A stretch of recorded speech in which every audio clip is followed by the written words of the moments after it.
نحمده ونصلي ونسلم على رسوله الكريم اما بعد فاعوذ بالله السميع العليم من الشيطان الرجيم بسم الله الرحمن الرحيم يا أيها الذين آمنوا لا تقدموا بين يدي الله ورسوله واتقوا الله إن الله سميع عليم يا أيها الذين آمنوا لا ترفعوا أصواتكم فوق صوت النبي ولا تجهروا له بالقول كجهر بعضكم لبعض أن تحبط أعمالكم وأنتم لا تشعرون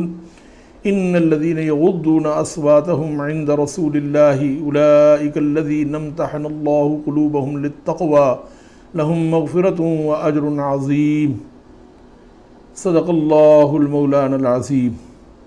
حضور نبی کریم رؤوف الرحیم صلی اللہ علیہ وآلہ وسلم کی ذات کے ساتھ امت کو کس طرح کا معاملہ رکھنا چاہیے، آپ کی بارگاہ کے ادب و احترام کیا ہیں، یہ ہمیں اللہ رب العزت جل شانہ عمن والہ نے خود قرآن پاک میں ارشاد فرمائے۔ اس سے اندازہ لگا لیجئے کہ رسول کریم صلی اللہ علیہ وآلہ وسلم کی بارگاہ کے ادب و احترام جب اللہ رب العزت بیان فرما رہا ہے تو ہمیں پتہ چل جانا چاہیے کہ سب سے زیادہ اگر ادب و احترام کی ضرورت ہے تو رسول اللہ صلی اللہ علیہ وآلہ وسلم کے ادب کی ضرورت ہے۔ جو رسول کریم صلی اللہ علیہ وآلہ وسلم کا ادب نہیں کرتا یا بے ادب ہے، اس کی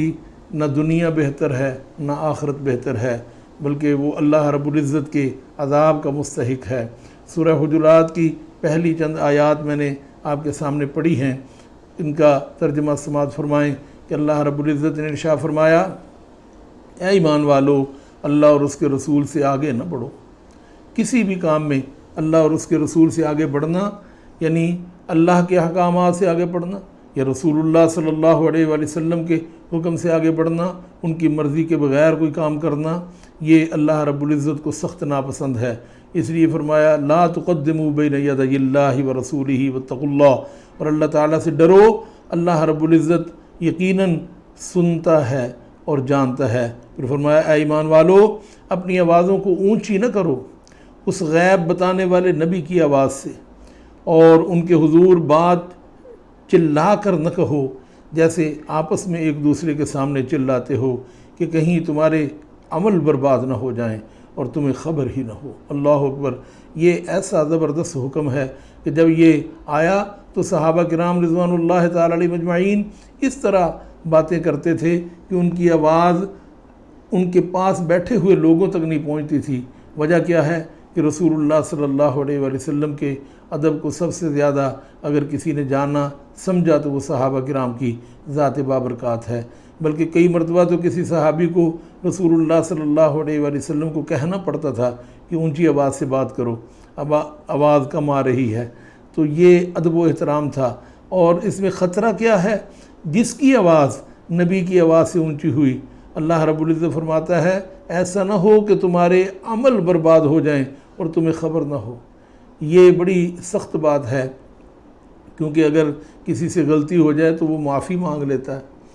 اور معافی کی وجہ سے اللہ رب العزت اس کو اس عمل کی سزا نہیں دیتا۔ لیکن یہ تو ایسا عمل ہے جہاں ذرا سی بے ادبی ہوئی، صرف آواز ہی رسول اللہ صلی اللہ علیہ وآلہ وسلم سے اونچی ہوئی یا ان کی بارگاہ میں اونچی آواز سے بات ہوئی، تو نتیجہ کیا نکلا کہ اعمال برباد ہو جائیں گے اور پتہ بھی نہیں چلے گا۔ انسان توبہ بھی نہیں کر سکتا، کیونکہ جب تک اس کو اپنے گناہ کا پتہ نہیں اس وقت تک وہ توبہ نہیں کر سکتا۔ لیکن جیسے ہی وہ قبر میں جائے گا تو پتہ چلے گا اعمال تو سارے کے سارے برباد ہو گئے۔ پھر اللہ تعالیٰ فرماتا ہے یقیناً وہ جو اپنی آوازیں پست کرتے ہیں رسول اللہ صلی اللہ علیہ وآلہ وسلم کے پاس، وہ ہیں جن کا دل اللہ رب العزت نے پرہیزگاری کے لیے پرکھ لیا ہے۔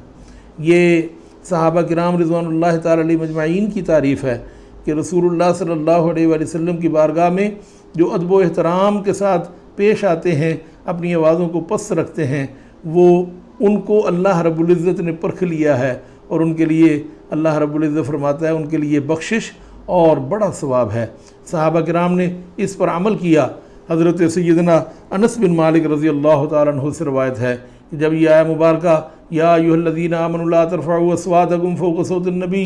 نازل ہوئی تو حضرت سیدنا ثابت بن قیس رضی اللہ تعالیٰ عنہ اپنے گھر بیٹھ گئے اور انہوں نے یہ تصور کر دیا کہ میں جہنمی ہوں۔ وجہ یہ تھی کہ ان کی آواز اونچی تھی، قدرتی آواز اونچی تھی، لیکن انہوں نے یہ سمجھا کہ شاید یہ آیہ مبارکہ میرے لیے ہی نازل ہوئی ہے، تو نبی کریم صلی اللہ علیہ وآلہ وسلم کی بارگاہ میں حاضر نہ ہوئے چند دن۔ تو رسول اللہ صلی اللہ علیہ وآلہ وسلم نے حضرت سیدنا سعد بن معاذ رضی اللہ تعالیٰ عنہ سے پوچھا، یا ابا عمرو ما شان ثابت اشتکا، اے ابو عمر ثابت کا کیا حال ہے، کیا وہ بیمار ہو گئے ہیں؟ حضرت سیدنا سعد رضی اللہ تعالیٰ عنہ نے عرض کی، وہ میرے پڑوسی ہیں مگر مجھے ان کے بیمار ہونے کا علم نہیں۔ سیدنا انس بن مالک رضی اللہ تعالیٰ عنہ نے کہا کہ حضرت سیدنا سعد رضی اللہ تعالیٰ عنہ حضرت سیدنا ثابت کے پاس آئے اور ان سے رسول اللہ صلی اللہ علیہ وآلہ وسلم کا فرمان ذکر کیا، تو سیدنا ثابت رضی اللہ تعالیٰ عنہ نے کہا، جب یہ آیت نازل ہوئی ہے تم جانتے ہو کہ تم رسول اللہ صلی اللہ علیہ وآلہ وسلم کی بارگاہ میں بہت بلند آواز میری ہے تو میں جہنمی ہوں۔ حضرت سیدنا سعد رضی اللہ تعالیٰ عنہ نے اس معاملہ کا ذکر نبی کریم صلی اللہ علیہ وآلہ وسلم سے کیا تو آپ نے فرمایا، بل ہوا من اہل الجنہ، وہ جہنمی نہیں ہے بلکہ وہ تو جنتی لوگوں میں سے ہے۔ جس کو احساس ہو جائے کہ مجھ سے غلطی ہو گئی ہے یا مجھ سے غلطی ہو سکتی ہے یا یہ ہو سکتا ہے میرے لیے ہی یہ آیت نازل ہوئی کہ میری آواز اونچی ہے، تو وہ دراصل وہ احساس بھی نبی کریم صلی اللہ علیہ وآلہ وسلم کی محبت اور ادب کی وجہ سے تھا کہ شاید مجھ سے ہی بے ادبی ہوئی تو اللہ رب العزت نے ان کو کیا اعزاز عطا فرمایا کہ رسول کریم صلی اللہ علیہ وآلہ وسلم نے فرمایا، بل ہوا من اہل الجنہ، وہ جنتی لوگوں میں سے ہیں۔ اس لیے اگر رسول اللہ صلی اللہ علیہ وآلہ وسلم کے بارگاہ کا ادب و احترام کریں گے تو اللہ رب العزت اس کے بدلے میں جنت عطا فرمائے گا۔ اور یہاں یہ عرض کرتا چلوں آخری بات کہ نبی کریم صلی اللہ علیہ وآلہ وسلم کی بارگاہ صرف یہی نہیں تھی کہ آپ موجود تھے اور صحابہ کرام ان کی موجودگی میں اونچی آواز سے نہیں بات کرتے تھے، بلکہ آپ کی قبر مبارک کے پاس بھی، آپ کی مسجد میں بھی وہ اونچی آواز سے بات نہیں کرتے تھے۔ اور محدثین نے فرمایا کہ جب رسول اللہ صلی اللہ علیہ وآلہ وسلم کی حدیث پاک بیان ہو رہی ہو تو وہ بھی رسول اللہ صلی اللہ علیہ وآلہ وسلم کی محفل ہے، اس لیے اس میں بھی اپنی آوازوں کو پست رکھا کرو۔ اللہ تبارک و تعالی ہمیں صحیح اور سچا ادب کرنے کی توفیق عطا فرمائے۔